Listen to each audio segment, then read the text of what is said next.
Hi, this is Sunroot Marketing Lab and I'm Rachit Kapoor, marketer, strategist, and someone who has spent more time inside dashboards than I care to admit. But today, you're fortunate that I'm not going to be talking about those dashboards and spreadsheets, but rather taking you a step into the future. Today, we are going to be talking about this real shift, this real mindset shift, which is happening from personalized to predictive marketing. So this isn't just a buzzword anymore. This is just a sharper way to show up in front of your customers. So if you're running a SaaS or a tech brand or a Fintech brand or dreaming up your next big idea, this podcast is going to be awesomely useful for you. Let's dive right into it. Now, I want to keep it real, very straightforward with you to first of all trying to understand what is predictive marketing. You see, personalization was exciting when your inbox first said, "Hi Rachit." Now, everyone's doing it. Even spam emails are polite. So predictive marketing is the next level up. It's when your product, your app, your platform can say, "Looks like Rachit is thinking about upgrading. Let's help him get there." I will just quote and unquote the words help here, emphasis on those words. Let's help him get there. Now, let's take a practical scenario. Thinking of Spotify, you can really imagine that they come in front of you on a Monday morning with the right Spotify list. How does that happen? Or Monzo whispering, "Hey, rent's due, so don't go too wild on this Friday night." All of this is predictive, isn't it? It is proactive, timely, and helpful. And this is most of all marketing that feels more like a service and less like some noise. It's in today's language, it's almost like this marketing assistant who's there to serve you in the best possible manner. And I want to clear one thing, that I'm not trying to say that predictive marketing is new. Target did it years ago, famously predicting a teen's pregnancy through shopping patterns. Of course, would have been a bit awkward for the family dinner. But what has changed since then is that today you can do this too without investing $1 million into the data science team. Because we have tools that make this accessible, intuitive, and I'm going to dare and say a lot of fun too. Not the type of fun over the family dinner I meant. Now let's bring in some familiar faces and brands. I will start with HubSpot. To me, HubSpot is like this friendly neighborhood Spider-Man. It's almost like this friendly CRM is what I mean. It's this teammate that notices when someone's browsing your pricing page for the third time or for the fifth time in this week, and politely suggests to you that it might be time for a nudge.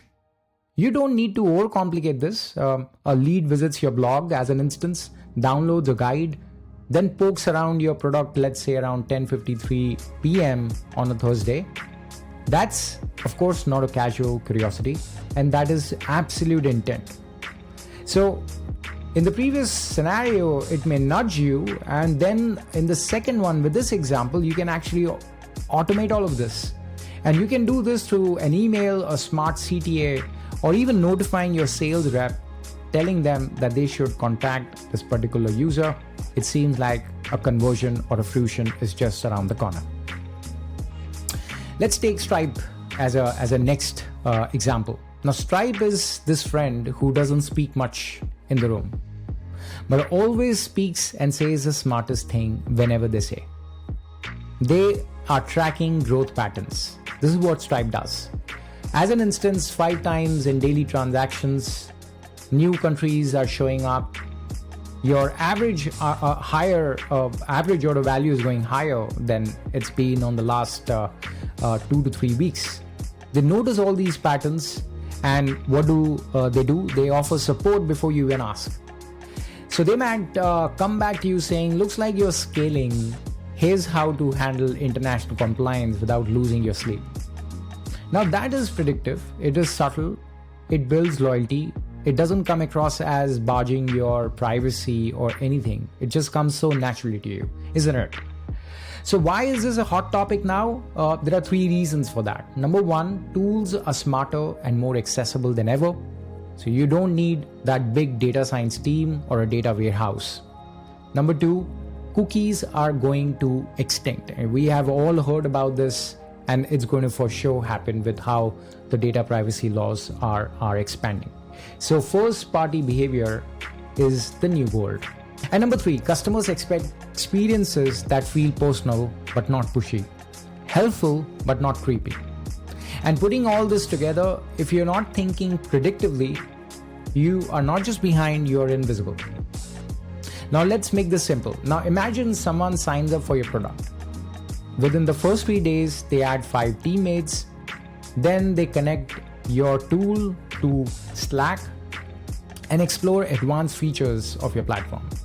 Would you say this is a momentum? Yes, of course it's a momentum. So what do? You wait and hope they will reach you. Number 2, you send them the same welcome email that you even send to your neighbors, or send them a quick note saying, looks like you are flying, want a tip to save even more time, or something around these sentences. Number C option, which I said at the last, is predictive, of course. Now let's flip the scenario as well. A user hasn't logged in on your platform for a week. The dashboard looks like they have abandoned it just in the middle. That is, of course, not a failure because you don't know what's the reality. And you want to reframe this by saying that it's an opportunity to re-engage. So you send this user something meaningful, something helpful, maybe a 90-second video or a quick tip, or maybe a human check-in as an instance. It is not because you're chasing them, it is simply because you care about their success, and that is how you want to come across to your prospects. And here is a bold reminder that predictive marketing isn't about being perfect. It's just about being present. The goal of predictive marketing is not to outsmart your customer. It is simply to support them before they even ask for it. So, see, marketing doesn't need more noise. It just needs more clarity. So when you understand what your users and customers are trying to do, then help them to do it faster, easier, or better. That's marketing, that's leadership marketing, and that is what modern marketing asks for. So you ask yourself, are you waiting too long to engage? Or are you sending content based on your own calendar or the customer's context? To do all of this, I would just say start one thing at a time, spot one signal, build one journey, do an A/B test, find out those helpful moments, because the win is not in automating all of this. It is in timing, it is in the intent, it is in empathy. I'm Rachit Kapoor. This is Sunroot Marketing Lab. If today's episode sparked something new, something transforming inside of you, or even smile, then just tag me or the person who you think might need it more. Until next time, stay bold, stay sharp in your thinking, and keep your marketing, more than anything else, smart.